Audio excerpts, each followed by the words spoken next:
Hi everybody, welcome back. So today we are going to do something a little bit different. We are going to paint with paint and water only. So before I started using Floetrol, this was the only way that I painted for almost 2 years. You can get some really cool effects just doing paint and water. You're going to get less cells, but you're going to get more fluid movement, more water-like movement, and you can create some beautiful stuff with just paint and water. My paints are about 70% paint, 30% water.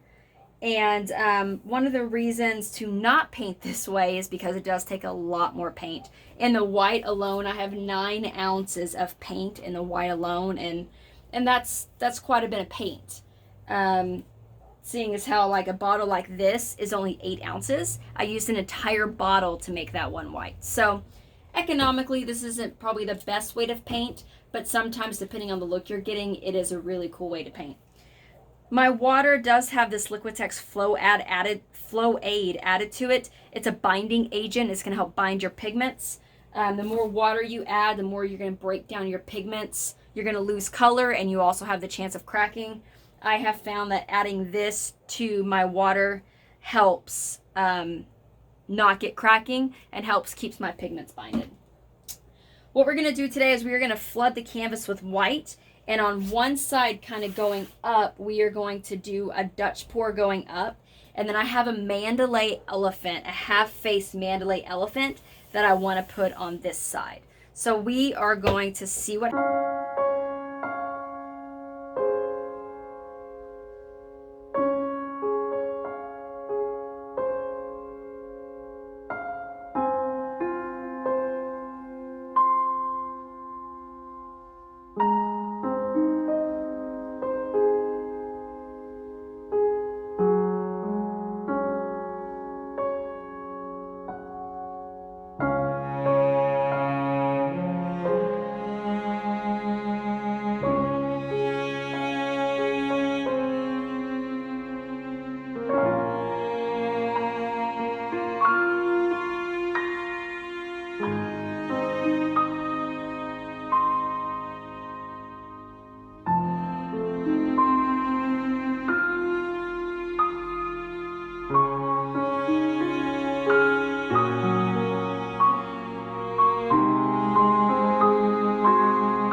everybody. We are going to leave it just like that. I'm going to work on these sides a little bit and try and get this paint to back over. It is pulling away because of the water. But I'm going to babysit it for a while and kind of just do this and pull this paint over the side. But right now, we are going to go ahead and stop right here. We're going to do this all in one video. So I'm hoping that when I print or I cut the vinyl for the Mandalay elephant, it is going to go right up here, and you're still going to be able to see all this blue from underneath it. So we're going to go all right here with the elephant and see what happens. I'll see y'all when this is dry. Good morning, everybody. So welcome back. The painting is all dried. This side dried beautifully and perfectly smooth. We do have some paint clumps on this side, so I think we are going to seal this with resin. But of course the first coat is going to be our polycrylic so we can get our vinyl on. So this is our vinyl elephant. He's going to go right here on the corner. And I cut him, so hopefully he should go edge to edge. Just like that. But, of course, the first step is getting the Krylon spray lacquer on. I'm sorry, the polycrylic. I've already done the first couple of passes. Hi, Kiba. With the Krylon spray lacquer. And so we are going to go ahead and brush on our polycrylic. So it gives us a good base to, what are you getting into, big guy? I know, I see you. Sorry, Kiba decided to come in here and say hi. Hey, babe. Can you come get the big kahuna, please? All right, so we are going to get this put on. So it's the clear gloss polycrylic and with a soft bristle brush. Links are down in the description for all of those. Thank you. And we are going to put it on the same way we do all of them. If this is the first time you've seen me put polycrylic on, we get a good base on first. Nice smooth strokes, nice thin layer. And then what we do is we're going to go around the edges and pull the edges in.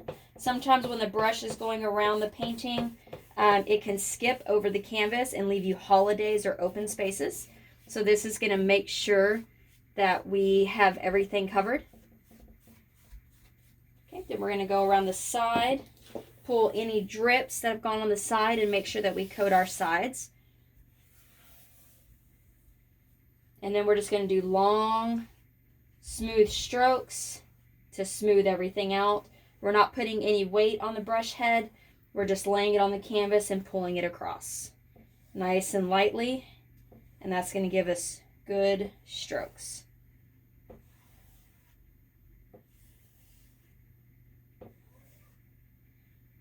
Alright, and that is going to be it for the base coat. We are going to give this probably about an hour to dry.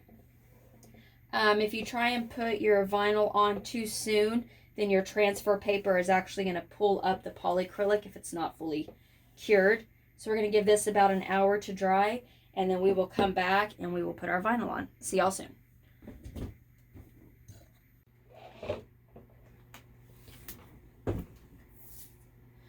All right, everybody, we are back. It is all dried, and we are going to go ahead and get our elephant put on our canvas.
right, so we have our vinyl on. Now what I'm going to do is I'm actually going to do another coat of the polycrylic on top of this.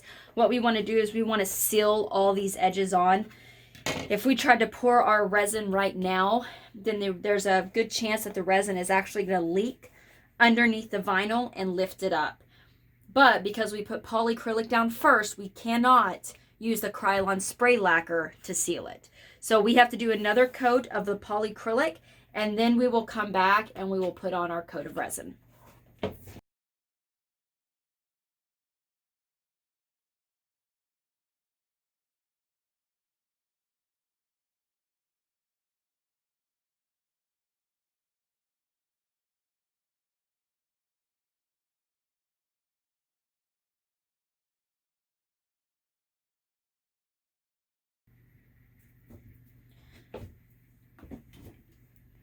All right, we have our second coat of poly on there. We are going to let that cure for about an hour, same as the last time, and then we will come back and we will put on our resin.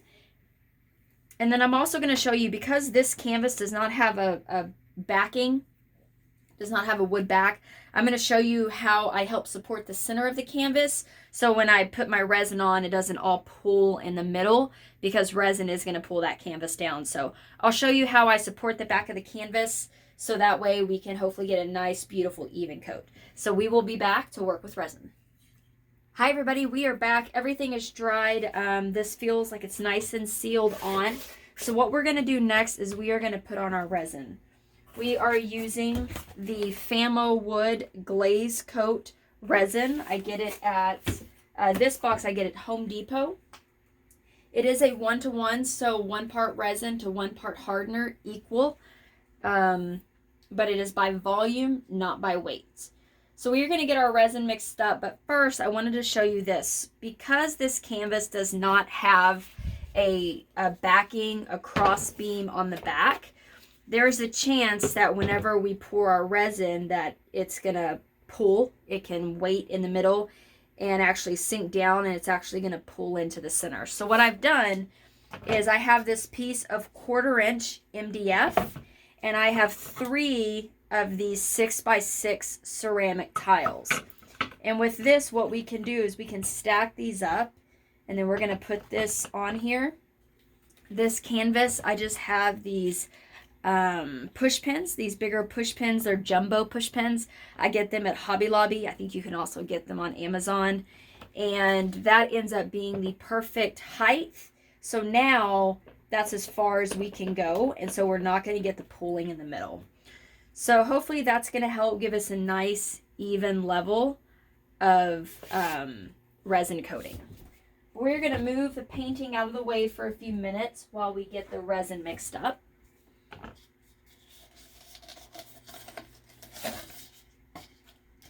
When I mix my resin, I make sure I use these clear cups that have the lines on them, because they give you a really good measurement. So we are going to go about right here with our resin in both cups, and then we are going to mix them together. When you're working with resin, if you have, some people have a sensitivity to resin, you can just wear a mask. Always wear gloves when you're working with resin. And another good tip is to always have some denatured alcohol nearby with some rags. So if you spill it, you get it on your skin or any of that kind of stuff. Denatured alcohol is really good at taking resin off of skin or anything that you dropped it on. And then I try and remember to take off my watch so I don't get resin on my watch. So make sure you follow the manufacturer's instructions. Do it in a well-ventilated area. And most importantly, always wear gloves. All right, so on most all resins that you get, the bottle with the white cap is going to be your resin. And the bottle with your black cap is going to be your hardener. It is extremely important that you have equal parts. If you have too much hardener and not enough resin, then it might cure uneven. It's also not going to self-level as well because it's going to start the curing process too soon. You can feel the curing process because everything heats up. And if that happens, just mix another batch and pour over it. And then if you have too much resin and not enough hardener, then it is going to dry tacky. So it's not going to ever fully cure, and it is going to dry tacky. So make sure that you have good equal parts. Again, if it dries tacky because your levels or your mixtures were uneven, mix another batch, and yes, you can just pour over the top of it. So I always get down level with the cups, so I'm eye level with the line I'm trying to go to.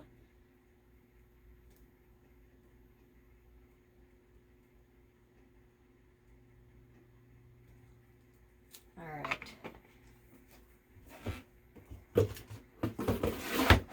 So now we have equal parts hardener to equal parts resin, and we are going to go ahead and get everything stirred together. It doesn't matter if you start with the resin and the hardener or the hardener and the resin. We are going to do the 2-cup method. Once we get it mixed up in 1 cup, we're going to dump it into the other one.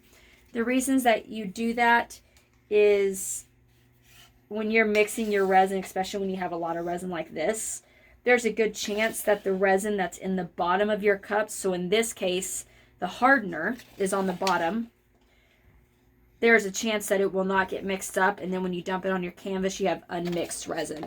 So we're going to do the 2-cup method. We're going to mix them up first in 1 cup, and then we are going to put them in the other cup.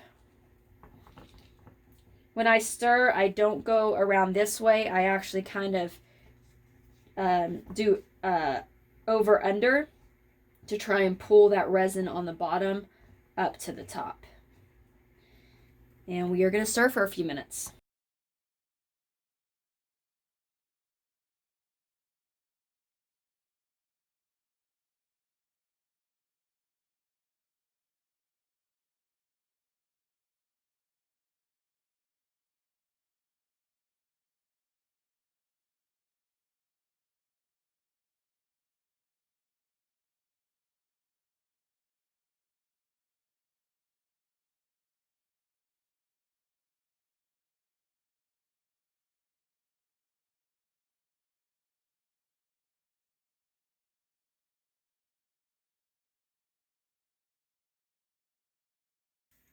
All right, we are finally there. So when you look down on your resin, you shouldn't see any kind of stringy lines in there. That's unmixed resin. It should be nice and clear. So if you remember when we started, it was really, really cloudy. Now it's nice and clear, and then you can kind of pick it up. And as it runs off the stir stick, and I know y'all can't see that, but as it runs off the stir stick, it should be nice and clear as it's running off. And then we will use our torch to get any of the bubbles out.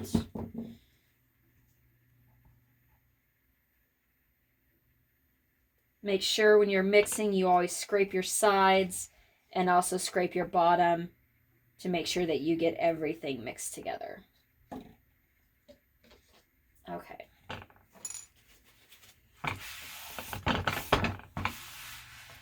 We are going to clean that off.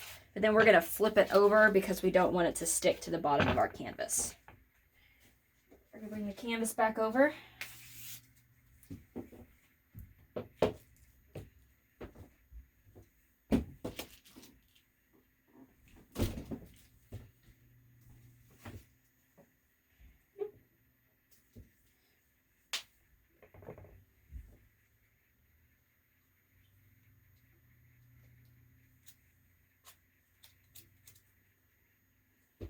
Now, before you resin anything, make sure you have about an hour and a half, sometimes 2 hours, to make sure that you can monitor it about every 15-20 minutes. Sometimes you will get little bugs. You know, everybody's seen where a fly gets in there. I actually have a painting that I have to re-resin because a little gnat got in there, and I had to dig it out, and now I got to re-resin. So make sure you leave enough time to monitor your painting after you've resined it, so you can pop any bubbles that may come up during the curing process, and also you can get any little critters or anything like that that might have fallen in there. So we're going to coat the canvas, and then we're just going to use our hand to spread it around. Get a nice, even, thick coat. Push the resin over the sides so you can get a good coat on your sides as well.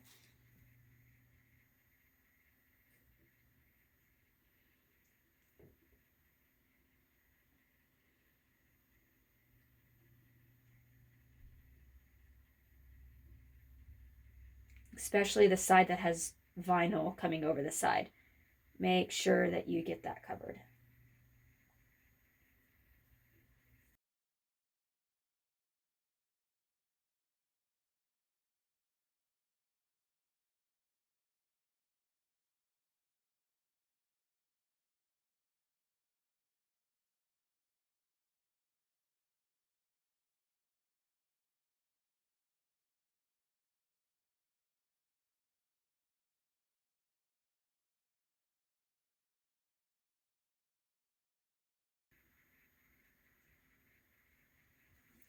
All right, I'm going to clean up these sides. I'm going to monitor this for the next couple of hours. We're going to go ahead and wrap this video up though.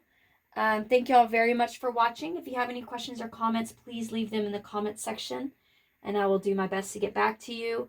At the end of the video, you will see the up-close macro shots as well as the picture of this finished painting after it's dried, and the finished product and the macro shots. I think I said that.